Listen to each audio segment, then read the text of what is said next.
What's good, guys? It's Sam here, and I wanted to talk about how much money you need to retire. So, this is exactly the kind of thing that I went through or that I think about. But before we do that, make sure you press that red button that says subscribe and press that little bell notification next to it so that YouTube will notify you every time I post a video. With that being said, let's get into it. So, there's kind of like I guess you could call it a rule of thumb to give you an idea, and you can use that as your number. Like, there's not like one right way or wrong way. There's so many different variables that go into trying to figure out how much you'll need. So, if you believe that like Social Security is going to be around, and you'll get $1,000 a month in retirement after whatever 62 or 67 years old here in the United States, then you'll factor that into your analysis. But just a very simple calculation is you can. So, well, I'll give you some context.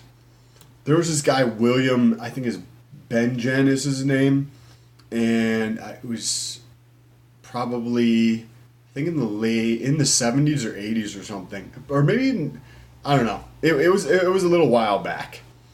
He was a financial advisor, and he did a study on the he wanted to see what you could pull from your portfolio, and for how long you could pull it from there without really touching your principal or something along those parameters. And it was like 4.1 something percent. And he used a S&P 500 index, and I think he used some type of government bonds in his research.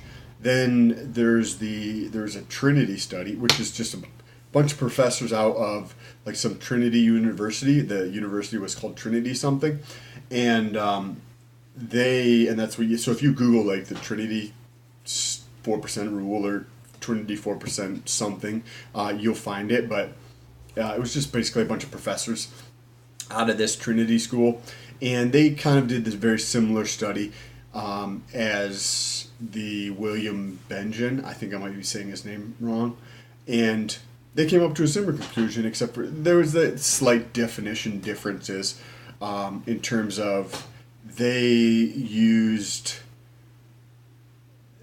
a success rate, I believe it was, and something else.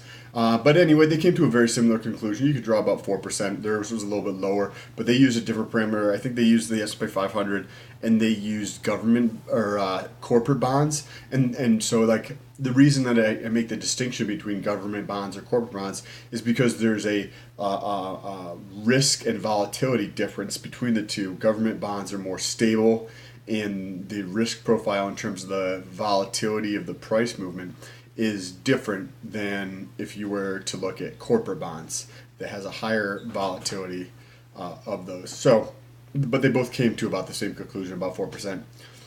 The thing that I don't agree with in either one of these studies, remember, this is just a rule of thumb, but it gives you the foundation of where to shoot for in terms of are you saving enough for retirement, and then you could just go through and kind of do a back of the envelope calculation with the knowledge that shit always changes, but you can kind of have that number as your target for retirement, and then you can realize like, oh, if I doubled or tripled the amount of savings from 1, 2, or 5% a year to say 30, 40%, 50%, you can get there a lot faster than you expect and retire early. So the thing I don't like is that they held these portfolios at a constant level where in reality that doesn't happen with the vast majority of the world and population. So I don't think that's a great indication of reality. However, I do think that there's a lot of validity in coming up with something that can be applied to a tremendous amount of the population, that they could use that and then build off of it or take away from it based on their specific scenario, and that's why it is a rule of thumb. It's not something that's perfect or that's always going to work, or even that the scenario is 100% authentic to reality. However, it gives us a place to start from. And so both of these came to about 4%. Now, if you take the inverse of 4%, so the inverse of something is just 1 divided by that.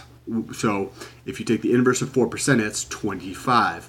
Now, what that represents is the amount of, that's how many times 4% goes into 100%, roughly. You know what I mean? So that's 25 times. So if you take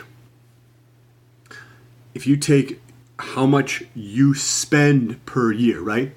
Like myself, if I spend, say, $40,000 a year, and I use this as a baseline, then I need $1 million to retire.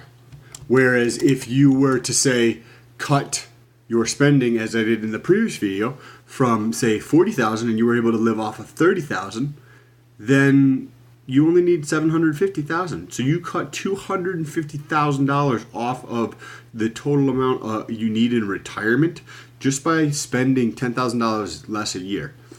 And you could just put that into more saving and investing. And retirement doesn't have to be.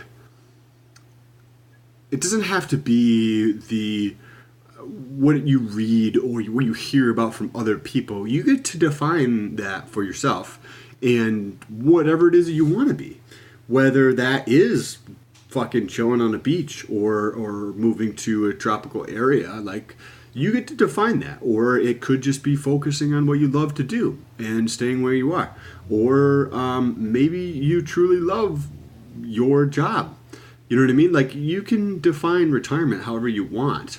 So I think it has way more to do with choosing to do what you enjoy and what makes you happy and fulfilled in life, rather than stopping work as the traditional definition of what retirement is to a lot of people, is the stopping work. But I don't think it necessarily has to be that way. I think my definition, and I'm articulating that in this video, is more so just choosing the thing that makes you happy and more fulfilled in life, and choosing to do that and putting yourself in a place to do that. So that 4% rule of thumb will essentially get you 25 or 30 years worth of living, probably much closer to 30 years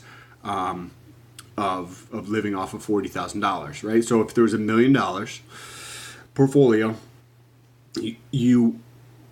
I would probably be able to live off of that, off withdrawing $40,000 per year, and you can even adjust it for inflation if you wanted to, or like if you were conservative, you could adjust it every other year for inflation, or try to do it every 2 or 3 years, depending on your prerogative, you know, or you could do something where you have some type of geo arbitrage, just living in a lower cost environment for the first couple of years, so that way it's even more conservative, or not adjust for inflation for the first 5 years and then start adjusting for inflation. Or there's like a million different ways excuse me, that you could do this, but in essence you could live off of that $1 million at $40,000 per year for the next 30 years, probably longer if you have an intention of that, or if you're risk averse, then you will probably live on less than 40,000 and make that last a lot longer. than that. You know what I mean? But anyways, if you guys have any questions about this, let me know down below in the comments.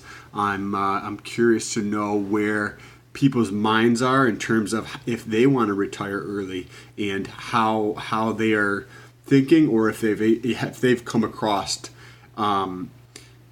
a specific number through their analysis or their thinking in terms of themselves and how they're coming along, how you are coming along with your progress. I'm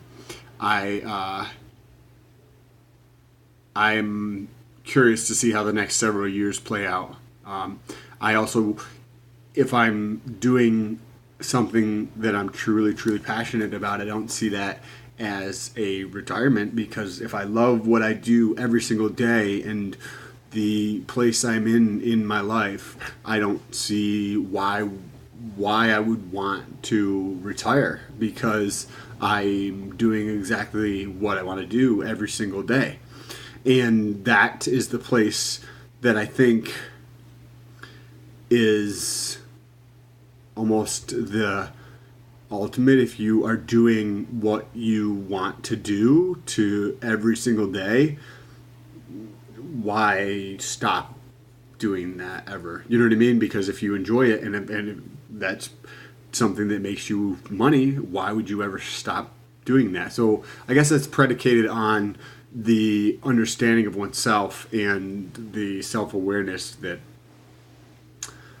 comes with, say, self-reflection and just thinking about some of these things and just being 100% brutally honest with what's going on up here and what's going on in actual reality. Because from my experience, I see a lot of people say this about what they're doing or planning or want or objectives or goals are, and their actions are this, something that is completely different, and they're not being honest with themselves up here.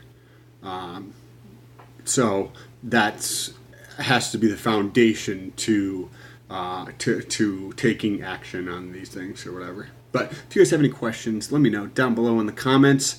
I appreciate you guys watching. Also, come over on Instagram and say what's up, and I will make sure to get back to you. Again, thank you so much for watching. I'll talk to you soon. Peace.